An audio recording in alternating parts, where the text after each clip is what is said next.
Hello दोस्तों, welcome to my YouTube classes. आज हम पढ़ेंगे इंडियन ज्योग्राफी में अपना टॉपिक भारत की प्रादेशिक जल सीमा। प्रदेश का मतलब क्या होता है? प्रदेश का मतलब होता है राज्य, यानी कि हमारा जो भारत है वो कई राज्यों में डिवाइड हुआ है, यानी कि तोड़ा गया है।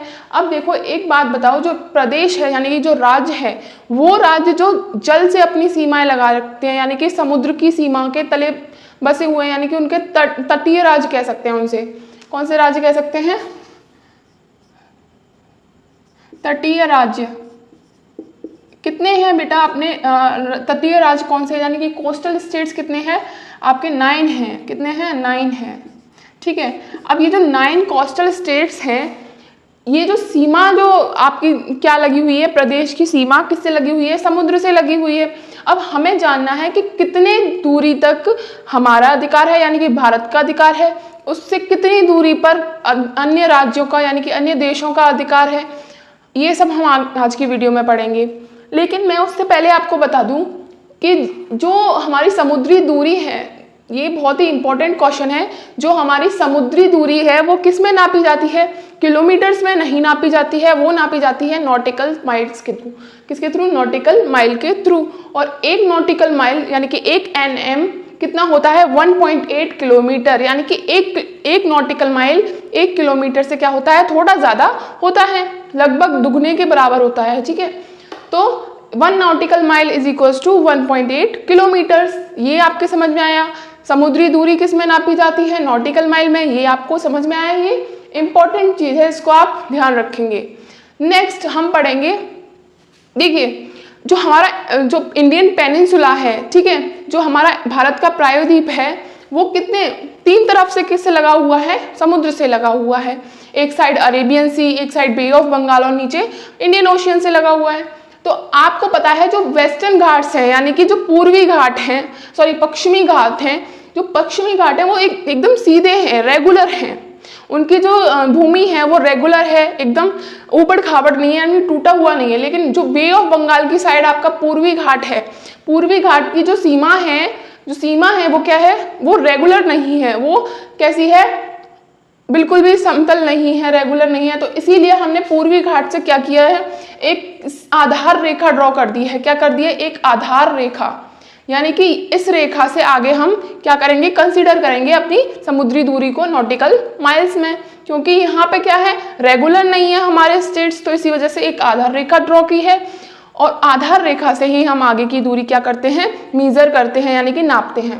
अब चलिए, हमने जैसे आधार रेखा ड्रॉ कर दी, इसके आगे क्या हमने अपनी जो दूरी है समुद्र को जो डिवाइड कर रखा है, हमारे भारत के आसपास के समुद्र को, उसको 4 तरीके से कर रखा है।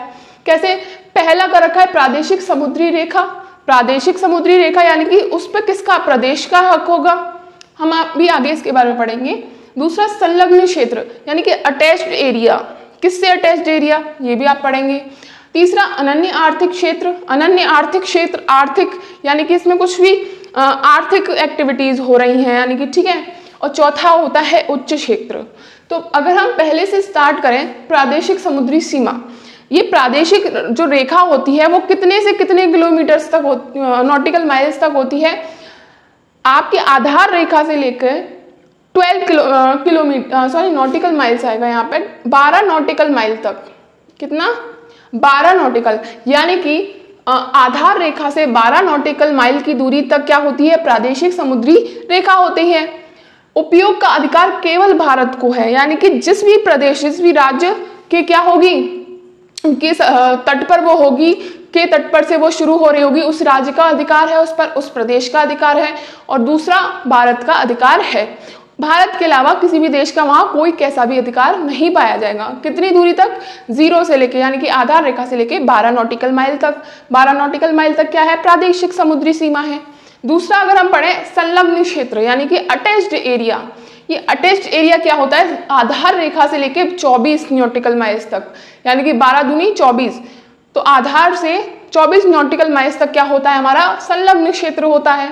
यह आधार रेखा से 24 नॉटिकल माइल की दूरी पर है। यहाँ सीमा शुल्क व वसूली के वित्तीय अधिकार होते हैं, यानी कि अब यहाँ पे इंडिया को क्या होते हैं? टैक्स लेने के, कर लेने के अधिकार होते हैं। वित्तीय अधिकार होते हैं, सीमा शुल्क भी ले सकते हैं, यानी कर ले सकते हैं। अदर जो भी शिप्स आ रहे हैं, जो भी जहाज आ रहे हैं, जो भी जैसे कि दूसरी कंट्रीज से कोई इंपोर्ट एक्सपोर्ट हो रहा है, उन पे से क्या हो रहा है, अगर वहाँ से कोई आपका शिप निकल के जा रहा है तो उससे आप कर वसूली कर सकते हैं। तीसरा हम पढ़ेंगे अनन्य आर्थिक क्षेत्र। बेटा ये अनन्य आर्थिक क्षेत्र क्या है? यह आधार रेखा से 200 नॉटिकल माइल की दूरी पर है। कितना? 200 नॉटिकल माइल्स की दूरी से, यानी कि आधार रेखा से लेके 200 नॉटिकल माइल की दूरी तक क्या होता है? अनन्य आर्थिक क्षेत्र। अब ये क्या होता है? Resources and research can be done, यानी कि यहाँ से जो भी खनिज पदार्थ हैं, यानी कि खनिज पदार्थ, सोना कह लो आप या फिर कोई भी मिनरल कह लो, वहाँ से अगर हमें क्या करना है? रिसर्च करनी है, किसी भी समुद्री रिसर्च कह लो, यानी कि कोई भी रिसर्च हो गई। और दूसरा क्या? रिसोर्सेज यानी कि पेट्रोलियम, आपके खनिज, सभी जो भी आपको मिलता है वहाँ भारत का अधिकार होता है। किसका अधिकार होता है? भारत का, और किसी का नहीं। यानी कि रिसोर्स और रिसर्च के लिए क्या होता है? भारत का अधिकार होता है। यहाँ से हम क्या नहीं ले सकते? कर नहीं ले सकते। अधिकार भारत का होगा लेकिन कर हम नहीं ले सकते, क्योंकि ये हमारे क्या देश की यानी कि प्रदेश की सीमा से 200 नॉटिकल माइल की दूरी पर प्रेजेंट है ये। चौथा देखिए उच्च क्षेत्र। ये क्या होता है बेटा? उच्च क्षेत्र का मतलब होता है हायर एरिया। हायर एरिया कैसे बेटा? अनन्य क्षेत्र के बाद, मतलब अनन्य आर्थिक क्षेत्र जो 200 नॉटिकल माइल था ना, उसके बाद का सारा क्षेत्र क्या होता है? उच्च क्षेत्र में आता है। ये 200 नॉटिकल माइल कितने बराबर होता है? 300-350 किलोमीटर के बराबर होता है। ठीक है। उच्च क्षेत्र में क्या होता है बेटा? अनन्य क्षेत्र के बाद यहाँ सभी देशों का समान अधिकार होता है। यानी कि यहाँ उच्च क्षेत्र में, यानी कि किससे? अनन्य आर्थिक क्षेत्र के बाद उच्च क्षेत्र आ जाता है और उसमें सभी देशों का समान अधिकार होता है। यहाँ कैसी व्यवस्था होती है बेटा कि जो पहले आएगा, पहले आओ पहले पाओ वाली व्यवस्था होती है। एंटार्क्टिका, क्योंकि वो किसी भी क्या ग्रीनलैंड में उसको शामिल, कोई जर्मनी में कहीं शामिल करता है, लेकिन क्या है वो एक तरह से उच्च क्षेत्र है। वहाँ जो भी रिसोर्सेज रिसर्चेज होती हैं, रिसोर्सेज पाए जाते हैं, जो पहले जाता है बेटा वही क्या हो जाता है? उसी का हो जाता है, उसी का अधिकार उस पर हो जाता है। ठीक है, यहाँ तक हमने समझा। अब हम पढ़ेंगे हमारे जो कोस्टल स्टेट है, यानी कि तटीय राज्य हैं उनके। डियर, अब हम पढ़ेंगे भारत के कोस्टल स्टेट्स यानी कि तटीय राज्य के बारे में। तटीय राज्य कौन से होते हैं? जो समुद्री सीमा से जुड़े हुए होते हैं, लगे हुए राज्य होते हैं, उनको तटीय राज्य बोलते हैं। तो हम पढ़ेंगे भारत में कुल 9 तटीय राज्य हैं। कितने राज्य हैं तटीय? 9, यानी कि 9 ऐसे राज्य हैं जो समुद्री सीमा से लगे हुए हैं। कितने हैं? 9 हैं।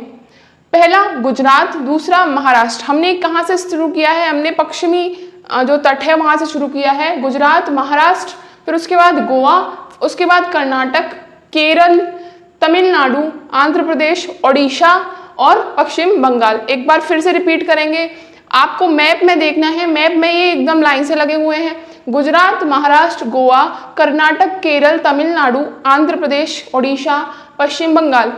बेटा अगर आपको ये सब चीज़ें बहुत अच्छे से समझनी है तो अपने रूम में क्या लगा लीजिए? एक मैप लगा लीजिए, और मैप को 2 मिनट अगर आप डेली देखोगे तो आपको ये सारी चीज़ें पढ़ने की ज़रूरत नहीं होगी, ये चीज़ें आपको नज़र आने लगेंगी। ठीक है, तो इससे रिलेटेड हम कुछ क्वेश्चंस कर लेते हैं जो क्या करते हैं, फ्रीक्वेंटली पूछे जाते हैं आपके एग्जाम्स में। तो पहला क्वेश्चन है, सबसे बड़ी तटीय सीमा किसकी है? तो आपको पता है गुजरात जो है उसकी सीमा, जो तटीय कोस्टल सीमा है, वो सबसे ज़्यादा क्या होती है? टेढ़ी मेढ़ी सी होती है, मुड़ी हुई होती है। उसके बीच में जो क्या होता है, जैसे मैंने यहाँ पे एक फिगर में डाल दिया है, ऐसे ये क्या होती है? बड़ी सीमा होती है। तो सबसे बड़ी जो तटीय सीमा है वो किस राज्य की है? गुजरात की है। इसके लिए एक ट्रिक भी हम याद कर सकते हैं, GAT यानी कि गेट। इस ट्रिक का मतलब क्या है दोस्तों? G फॉर गुजरात,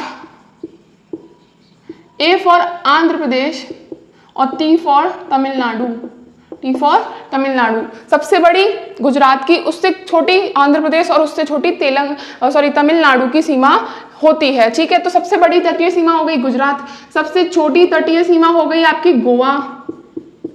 आपको पता है गोवा सबसे छोटा राज्य है और वो कोस्टल स्टेट है, तो इसकी तटीय सीमा भी क्या होगी? सबसे छोटी होगी। और भारत में कितने तटीय राज्य हैं? तो कुल राज्यों की संख्या 28 है, और उनमें से कितने तटीय राज्य हैं? 9 आपके कोस्टल स्टेट्स हैं। तो बेटा अगर आपको ये वीडियो अच्छी लगी है, इन्फॉर्मेशन समझ में आई है तो वीडियो को लाइक कर देना, सब्सक्राइब कर देना चैनल को। तब तक के लिए Radhe Radhe and take care.